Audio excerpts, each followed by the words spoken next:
Bonjour, je vais vous parler ici de la loi uniforme. La loi uniforme, c'est un peu la loi de probabilité euh, la plus simple qui nous sert de modèle pour comprendre un peu comment se posent les choses. Malheureusement, c'est un modèle très théorique qui est peu utilisé dans la vie de tous les jours.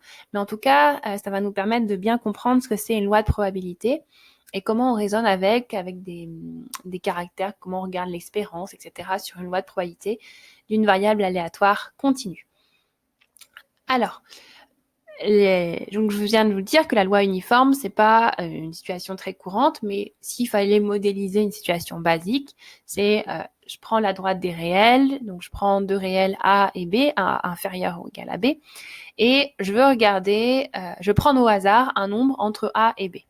Donc j'en prends un ici, un ici, un ici, un ici, etc. Et donc, j'aimerais modéliser la variable aléatoire qui associe à chaque fois un nombre au hasard. Donc déjà, c'est une variable aléatoire continue, puisque les nombres qu'on peut prendre, les valeurs sont infinies et continues. Elles sont dans une zone entre A et B. Et donc, pour la modéliser, je vais devoir, par exemple, donner sa fonction de densité.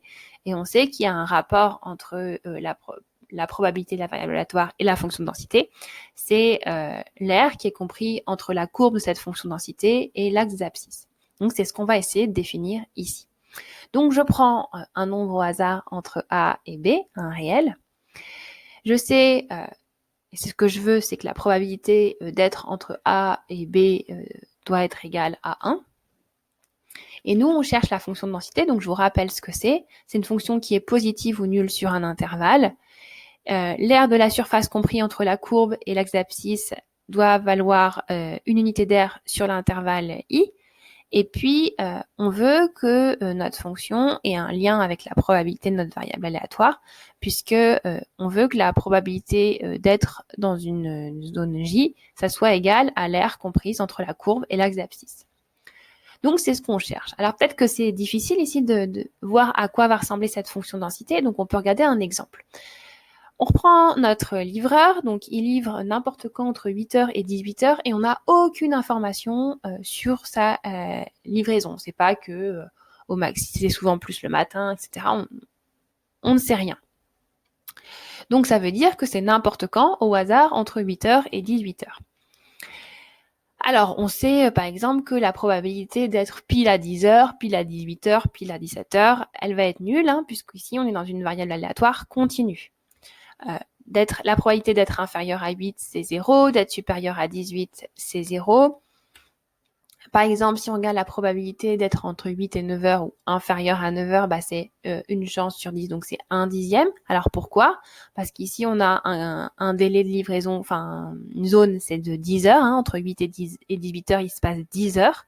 Donc c'est 1 heure parmi les 10 heures, donc c'est 1 sur 18. Si on regarde la probabilité d'être entre 8 et 11 heures, c'est 3 heures parmi les 10 heures de la zone de livraison, donc c'est 3 sur 18. Et là, peut-être qu'on commence à sentir un petit peu à quoi ressemble cette probabilité, s'il faut que ça ressemble à une aire, puisque c'est ce qu'on cherche. On cherche la courbe pour que ça soit l'aire sous la courbe avec les abscisses. Et donc, peut-être qu'on peut modéliser cette loi uniforme par un rectangle. Donc parce que 1 dixième, ça pourrait être 1 dixième de notre rectangle, donc il faut qu'il ait une aire de 1. Sa longueur, ce serait 10, et puis sa largeur, ce serait peut-être 1 dixième. Comme ça, on a bien 1 dixième fois 10, qui est égal à 1, on a bien une aire de 1.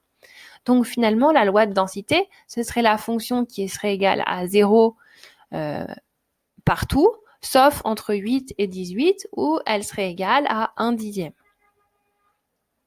Et là, on aurait bien la probabilité, par exemple, d'être inférieur à 9, donc c'est l'aire sous la courbe entre 8 et 9 qui est 1 dixième. La probabilité d'être entre 8 et 11, c'est l'aire sous la courbe ici, donc c'est 3 fois 1 dixième, donc ça colle. Alors maintenant, on peut revenir à notre problème initial. Pardon, j'avais écrit correctement la fonction et la probabilité, donc l'aire sous la courbe. Donc on peut revenir à notre modèle initial. Donc on prend un nombre au hasard entre A et B, où A et B sont des réels, et nous, on cherche la fonction de densité associée à cette variable aléatoire. Donc c'est ce qu'on a vu avec le livreur, on va l'exprimer ici dans le cas général. Donc finalement, la fonction de densité, c'est une fonction qui est nulle en dehors de l'intervalle AB, Et sur AB, elle est égale à 1 sur, cette longueur, en fait, c'est la distance de l'intervalle. Donc, nous, on avait 10 parce que 10, c'est le temps qu'il y avait entre 8h et 18h. 18 moins 8, si vous voulez. Et donc, si on veut généraliser, ça fera B moins A. On peut regarder un peu à quoi elle ressemble, cette fonction de densité. Donc, si A et B sont proches, entre guillemets, alors la hauteur va être plus grande, puisqu'à chaque fois, il faut que l'aire de ce rectangle soit égale à 1. Et puis, si B s'éloigne de A, alors forcément, la hauteur, elle va être inférieure à tout à l'heure, puisque il faut toujours que l'aire de notre rectangle soit égale à 1. Donc, ça vous permet de voir. Et donc, à chaque fois, la fonction de densité, c'est nul partout. Et au niveau du rectangle rose, elle est constante égale à là. Elle est non continue, cette fonction. Voilà. Donc, on a trouvé la fonction de densité qui permet de traduire cette loi uniforme. Et donc, maintenant qu'on a une probabilité à chercher, ça va être l'intégrale entre C et D, si on cherche la probabilité d'être entre C et D, de notre fonction de densité. Donc, ça nous permet de définir ce que c'est la loi uniforme. La loi uniforme, c'est celle qui a comme fonction de densité la fonction constante égale à 1 sur B moins A sur A et B, et c'est implicite qu'elle est nulle ailleurs. Donc maintenant, on aimerait essayer de voir si C et D sont entre A et B, comment on pourrait calculer cette probabilité, parce que c'est ça qui nous intéresse. Donc nous, on veut intégrer entre C et D la fonction constante 1 sur B moins A, puisqu'on est entre A et B. Alors, comme on intègre une fonction constante, c'est la différence des bornes fois cette constante, donc D moins C fois 1 sur B moins A. Et donc, ça nous permet de dire que si on cherche la probabilité d'être entre C et D quand on est dans AB, alors on a une petite formule, D moins C sur B moins A. Bien sûr, A est différent de B. Alors, par exemple, si on vous demande de déterminer la densité de probabilité F qui est de si X suit une loi uniforme sur moins 12,43, et maintenant, c'est très simple. On a besoin de savoir quelle est la différence entre les deux bornes. Donc, on peut faire le calcul 3 moins 12,4. On trouve 15,4. Et puis, ensuite, on peut noter la fonction de densité, nulle partout, sauf entre moins 12,4 et 3, où c'est 1 sur 15,4.